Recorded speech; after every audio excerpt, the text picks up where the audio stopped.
Powdered donuts, sugar candy. Welcome to another episode of the ReUp. This is Jason Delgado, coming to you from the Orsini Studios in beautiful, quarantined, but not for long, Los Angeles, California. Welcome to another episode. This is very exciting. This one I'm really excited about. I have another hilarious special guest. This very funny, very talented woman can be seen all over the internet, being bold, being brave, telling it like it is. And so I'm hoping she'll do a little bit of that today. It is the very talented comedian, Caroline Georges. She's going to be on the podcast. Kind of want to see what she has to say. You know, being so bold, what she thinks of the quarantine stuff, how she's holding up. Hopefully we'll get a couple interesting stories about her former life as an exotic dancer. I don't like to say stripper. I like exotic dancer. It sounds more like, you're doing it for like a senator or a Canadian. Anyway, enjoy. Okay, so I had a meltdown in quarantine and then I called my church friends from Utah. I have this religious family that adopted me, and so I'm they're stray, I'm the stripper, you know what I mean, that they write letters to, I called Veronica. I was like, Veronica, I'm going crazy, and she's like, just get on a plane, come to Utah, and just hang out with us, and it'll be fine. So I spent all last week in prayer, and she's here. What you just heard was the hilarious, the beautiful, the talented Caroline Georges on the podcast with us. How are you? I'm good. I'm not good. I'm sorry. I'm good now that I'm connecting with another human being. Good. Even though it's over the phone, and I don't get to feel the vibes of being present with someone physically. But, it's all good. I know.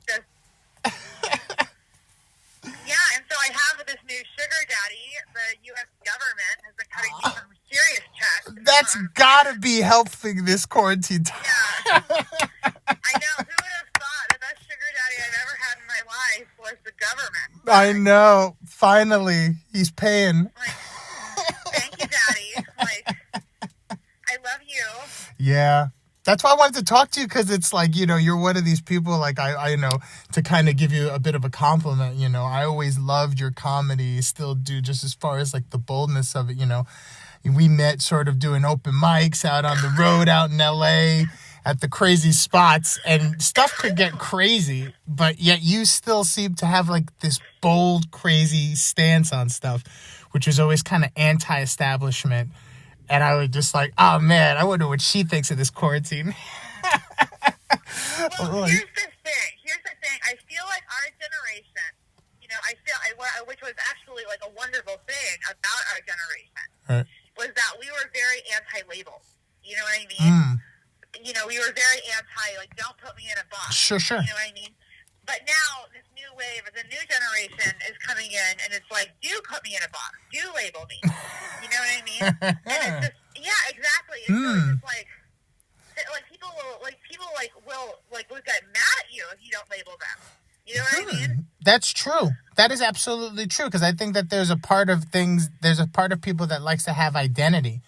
They want to identify with a group, and I think that identifying with a group, I was saying, what's happening now with comics is, certain people are hey, stay safe. Other people are Bando, who are yo, fuck the government, society. And then other people who are we're gonna boycott and shout out and ban those people. And it's a weird dissension, but still everybody's got an identity. You're either you're considered a loser because you're following the rules, or you're considered an idiot because you're breaking the rules. You know what I mean? Well, you know what? The thing is, here's my where I'm at with quarantine. I wear a mask. Sure. I wash my hands. I bring my hand sanitizer everywhere, and I'm keeping my distance from people and stuff. Right. And and so I don't feel like I'm doing anything wrong. Right. And so you and I have been going to the speakeasies. You know what I mean? I've been participating in that. Yeah. Sorry, is it okay for you to broadcast that on No, that's the thing, because Ryan Joseph has already kind of broadcasted that live. I interviewed him. Shout out to Ryan Joseph. And I was trying to keep it coy. So I was trying to keep it like, yeah, you might have heard. And he's like, fuck that, here's the address. So it's like out there already. But I kind of wanted to find out. I mean, you don't have to shout yourself out or even whatever. I just kind of want to find out like how that sort of system is going for you. Because I know we always used to hit the mics. We would always be at these fourth wall places. You'd go from like day one to like, you go from like 11 o'clock to like 7 o'clock, just rocking. And I'm just like, now we got none of that. And I want to know like what people are doing who used to be crazy, Oh, sorry, I didn't matter. Sorry. No, and I also want to talk about all this stuff just because there's so much fun, because it's like you had this post about how like people are shouting out like other people for like trying to bring boys over. Like, hey, I saw you had company. I'm going to like text the landlord or whatever. Like, like there's all this kind of stuff. So like, and then other people are doing sort of underground comedy where they got to do it with like the lights off and stuff. And I just want to know, like, kind of, like, are you doing how do you feel about this? Like, you don't have to shout yourself out, but... Would I be insensitive in saying, like, are we Jews in the Holocaust? Oh, well, there's an angle. I mean, are we Jews in the Holocaust? Like, I mean, I don't know. Like, I mean, would I be insensitive, and would I be, All 26 of my subscribers may write in, but we're going to go with... I don't know. Everyone got mad at Ellen, poor Ellen, when she made that joke, like, we're in prison, and then everyone was just like, fuck you. Yeah, totally, yo. Your prison with bay windows. I don't know prison life. You know what I mean? Like, I don't know prison life either, believe it or not. You know what I mean? But I can kind of get a taste of it through quarantine for sure. Yeah. Yeah, but believe it or not, that's a fun fact about me. Never been to prison, never been arrested. That's what's up, yeah. Don't let them believe that about you, despite the bold. It's just all above board. I know. So anyways, what were we saying? Okay, so that's going to the speakeasy mic. Here's what I'm doing. Like, there are some people who are like, I'm not going, not participating, not doing it. You know what I mean? Do you have people who hate, though? Do you have people who hate on you? Like, people who are like, I know you're going and I judge you silently and publicly. I'm prepared. This is what I'm gonna. This is my statement that I have prepared. This is what I'm gonna say. This is the thing. Like, I do have friends that I'm talking to and connecting, and calling and staying in touch with in quarantine who are really like, staunch on abiding the quarantine orders. You know what I mean? And aren't, meeting with friends and aren't doing, going to speakeasies and aren't doing anything but like stay in their apartment, And, and it's just like, okay, more power to you. But I will say most of these friends have already said they were introverted. Yeah. Quarantine anyway. And I got no problem with that. I just got a problem with the people who are like, I know what you're doing, and I am going to let other people know what you're doing in a negative light. This is what I'm going to say. Because I am friends with some people who are kind of like that right now.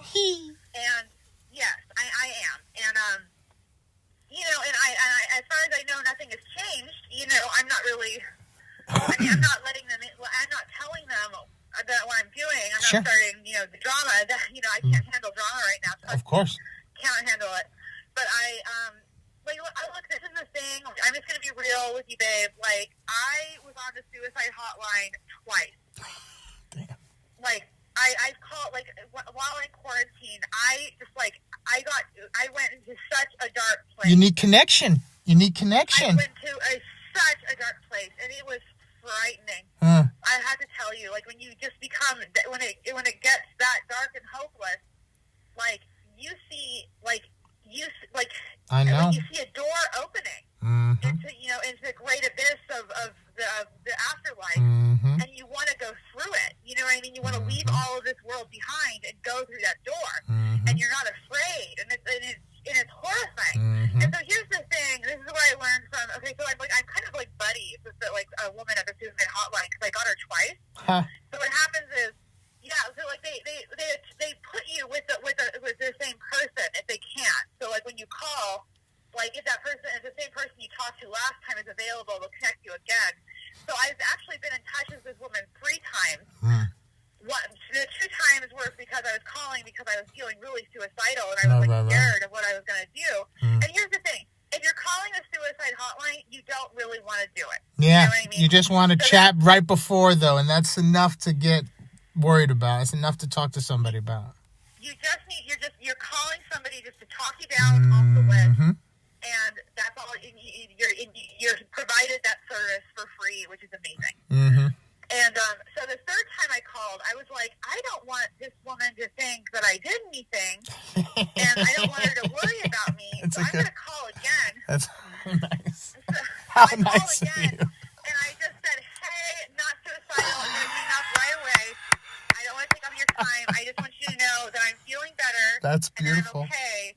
And thank you for your help. And That is and beautiful. I want you to know that I'm out of danger. And she was like, thank you for calling and letting me know. I really appreciate that. That's amazing, yo. You just made somebody, like, that's like, shout out to you, yo. That is amazing, yo. Caroline, like, you did something pretty spectacular there just because they're an essential worker with a shit job. And they're never going to get somebody doing that. Like, never going to get somebody doing that. So you went above and beyond. That's got to feel good. Yes, of course. Yeah. So, anyways. But doing that good stuff, but that's the thing. At the suicide hotline. Shout out to who? Give it one more time. Shout out to Mickey. Mickey. Mickey, like Mickey Mouse. She's so fine. Hey, Mickey. No, I think it's wonderful. It's one of those things where I worry about people because, like, when I talk to people, I know about, like, that dark stuff too, man. And to go to these places where your brain starts thinking, it's that lack of hope. You know, it's like you don't hope for anything because you're looking around, everybody's wearing masks, and then they're selling masks. So now there's an industry for masks, and I'm like, and I get into this sort of like fuck society shit. But I do want to know, because the things I do is like I create. I go for walks. I sit in the sun. I play with my cat. So, like, it's simple, basic, like, not life-changing or affirming, but it helps. It gets me through the day-to-day. And so, like, interesting to call a suicide line and maybe start a relationship, but, like, do you find, like, that stuff? Is there anything you do, like, besides sneaking away and whatever you might do that relieves that crazy anxiety? I go on walks every day. I'm trying to go on walks every day.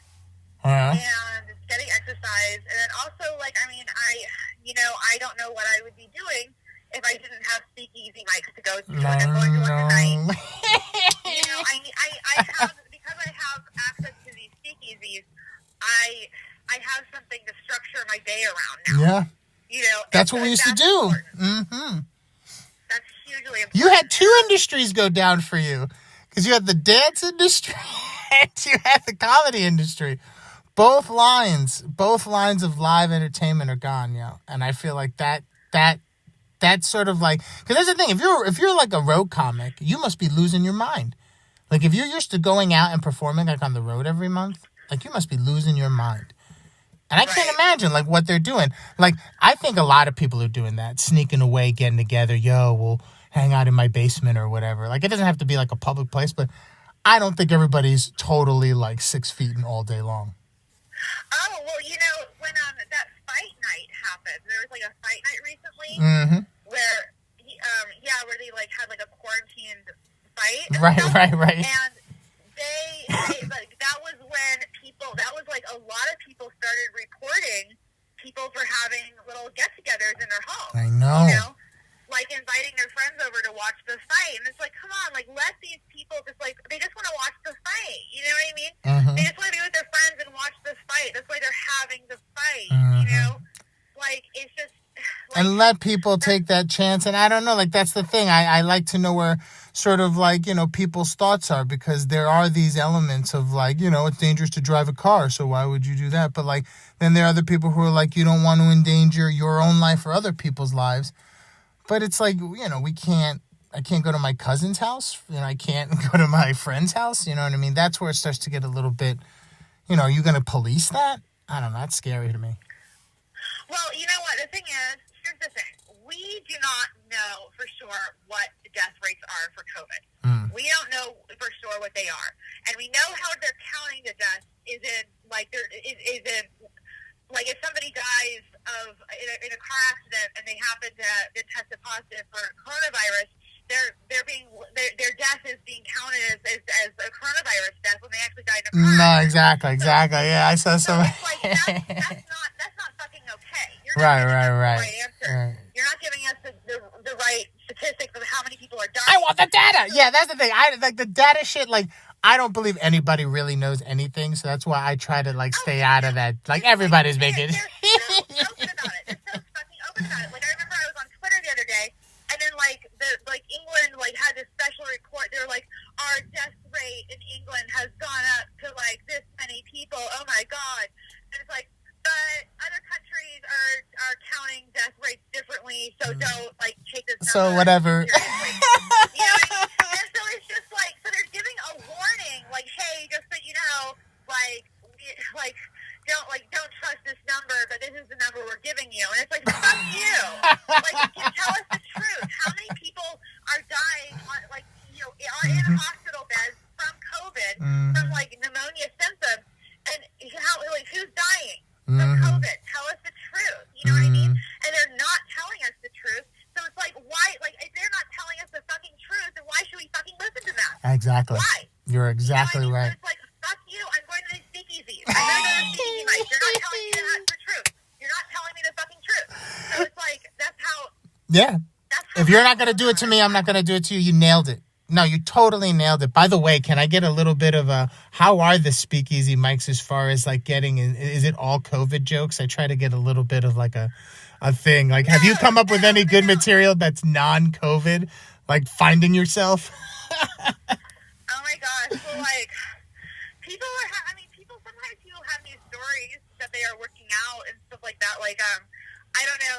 I went to a speakeasy last night, and this guy like had this hilarious story, and he was just like, I like became friends with this comic, and then he invited me to go up to Big Bear, stay at a cabin, and do shrooms with him for the day, and then he tried to kill me, and so now I'm telling everybody, stay away from this comic.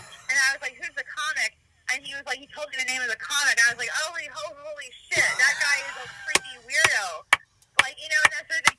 And so I would have told you not to go into the woods with him and do shrooms. I would have told you that. You know, and so it's like, so it's like, how did this go down? How did this fucking go down? Yeah. Like, everything else is going down too. You know what I mean? Like, it just like this could have only happened. This could have only gone down. This could have only happened during COVID. You nailed it. Totally. That is one of those that's COVID related, but not like, oh, I got a fart to cover up a cough. Like, I want to know the good stuff. Well, you know, the only like COVID jokes, I remember the only time people were telling COVID jokes was like when COVID, before quarantine, and people were making like Asian jokes. No, oh, yeah, totally. Mm-hmm. Well, because like on my last roast battle was with Sybil Jen. You know Sybil? Yeah. Shout out. She's a girlfriend of mine. And she and I did roast battles. So Sybil is Asian, and so like so like it's kind of weird actually. Like this is like a pre-quarantine COVID joke, and so he said like Sybil, I feel like you're the coronavirus, and Caroline, you're all the other viruses. And it's like, and then that was, you know, guess what? That was the very last roast battle they ever had before quarantine, and it was my roast battle. That's amazing and sad. That joke is sad. I know. And that's the thing I think about. Like, do you find yourself like, well, you're still going on and doing stuff. Do you find yourself like looking at so many old pictures? Like, I'm so grateful for every old picture I took, a video that I took. Photos on Instagram. All I'm posting is old photos. You know what I mean? Like, I really miss working. I miss making my own money. Yeah. I miss being independent. Yeah. You know what I mean? I know. The government is being extremely generous right now. God bless them. I mean, we're going to crash the economy doing it. But I mean, but for now, it's pretty good. But I miss going to fucking work. I miss working. Totally. You know? And also, it's just like with the whole COVID stuff, like Elon Musk is planning on moving to like Texas. Yeah. And he's planning on moving, and I'm freaked out because you know what? Like one of my best clients right now actually works at Tesla, and he spends a lot of money. And so I'm like, holy shit, I'm going to lose like $1,000 a month because of like Elon Musk moving. Goes all the way down the line. Fucked up. Like, don't let him leave. Like, what are you doing? You know? And so it's just like how I'm affected is just like it's crazy. It goes all the way down the line, yeah. One affects the domino effect is nuts. All of these companies want to pack up their bags and leave the state, and it's like they are the ones that are spending a shit ton of money here. And they're the ones who are spending money. and they're getting them to loosen it up. We can't afford Tesla. We can't afford it.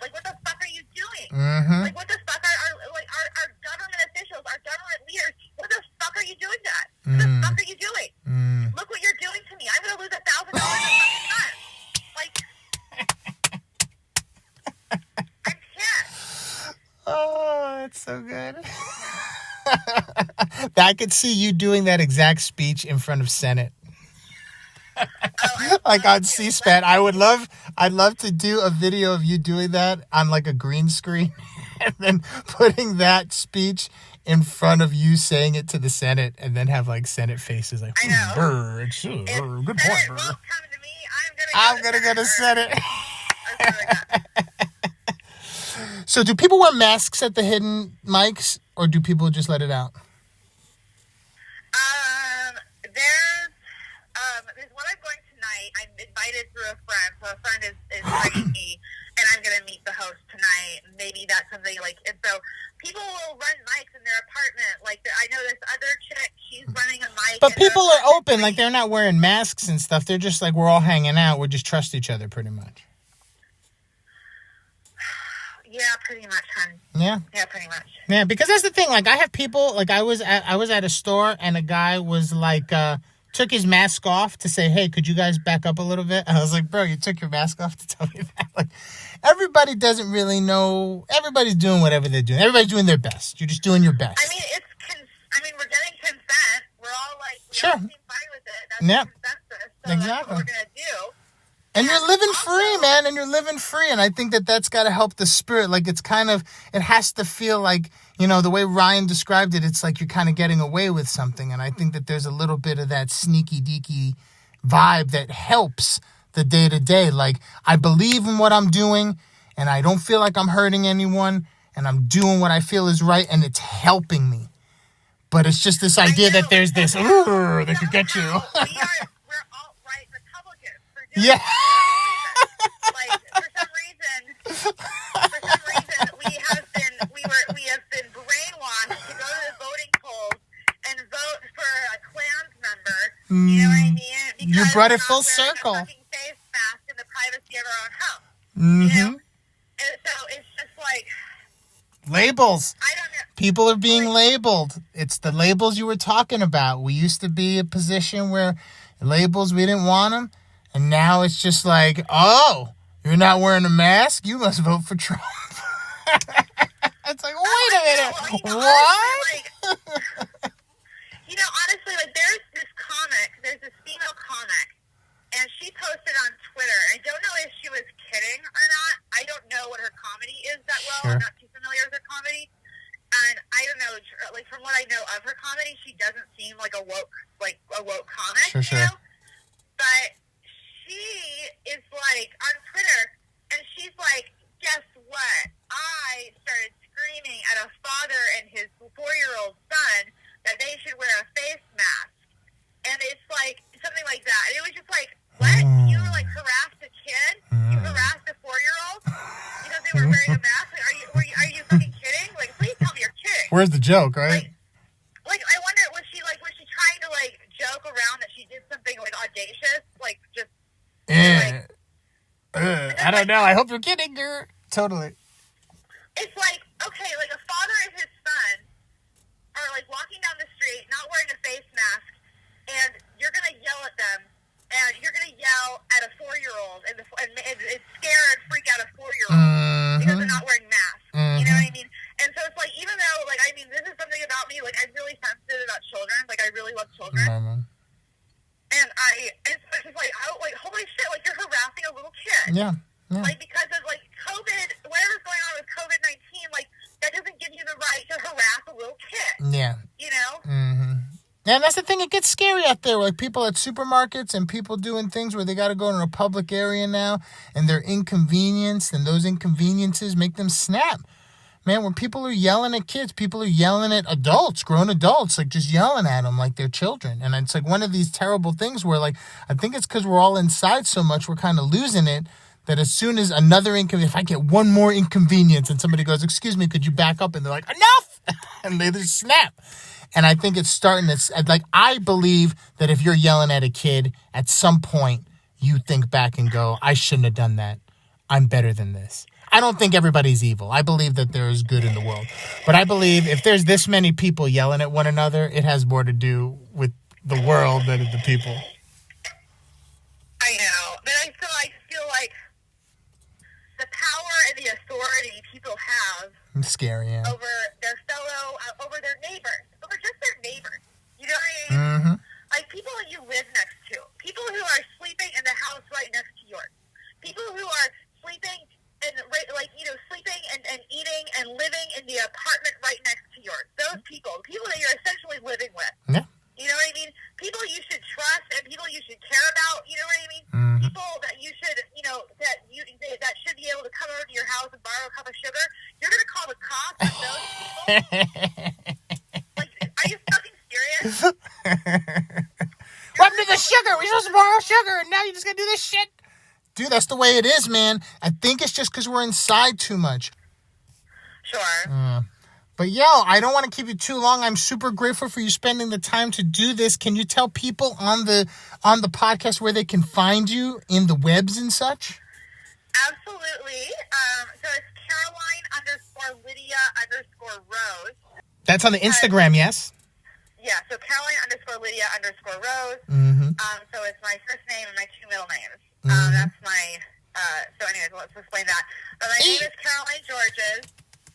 And she's hilarious. On Twitter, it's Georges Caroline. You can find me there. And she's on Twitter. See, some of these comedians ain't on Twitter. I'm like, if you want to be a professional, I'm sorry. You got to get on that Twitter as well. You know, you want to have the multiple facets because your content is hilarious. So please, if you're listening and you do have the gram, follow her on the gram. She is hilarious. Great content. Fun. I love the stuff you do with the Marvel movies where you're like, I don't want to feel feminist, but I feel feminist. The Marvel. My God. I remember, I forgot about that part. And it was like, I felt like pandering. Just a quick reference to people who need to know. It's the end of the movie of the Avengers, the last Avengers. All the people come out, and there's a scene where all the women come out in one big swoop. Yes, let me tell you about it. Okay, so in Avengers Endgame, right, the last Avengers movie, so Avengers has been criticized. They either don't have enough female characters, they're not featuring female characters enough, they're not writing. The thing is, here's the thing that bothers me about the Avengers movies. Like the women, the female characters, the female superheroes in the Avengers movies, like they're not friends. You know what I mean? None of those bitches are friends, you know? And it's like, but like, they actually take time and effort in building really close friendships between like the Hulk and Thor and between like Tony Stark and Captain America and stuff. Like these superheroes, these characters actually have really close friendships, you know? And all of the men seem to have like a really like close camaraderie and chemistry together that flows, that they use in the stories. You know what I mean? They use in the movies. They don't do that for the women. They don't do that for the women. Nailed it, girl. So we have a lot of strong female characters but they stand alone and they don't fucking talk to each other. You know? That is so interesting. And at the end, when they come together and they're culminated, you're like, they don't even know each other. I mean, like, honestly, I didn't hate it. No, but it feels so good. Oh, no, it feels so good. I totally agree. I like girl power, but at the same time, like, I'm watching it and I'm, like, thinking, like, those bitches have never said one word to each other in their lives. Why are they all of a sudden teaming up and getting together to fight together? Like, they don't. Like, why? Like, why are they, like, friends? Since when? You know, like, this is the first time these bitches are meeting. You know what I mean? You are so right, man. Yeah, exactly. And it's just like, it felt really phony and it felt forced. But at the same time, like, all right. Yeah, here we are. Something. Yep, totally. All right. That's the kind of content you get on the gram when you follow Caroline. She's that fucking funny, man. It is hilarious like this all the time. I'm grateful for you coming on.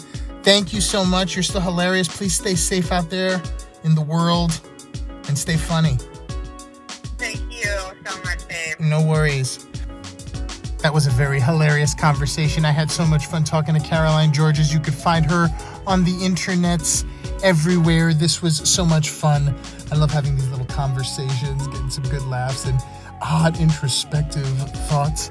But always good, always educational, always funny. Thank you for joining us. My name is Jason Delgado, and this has been the ReUp. We'll see you on the next one.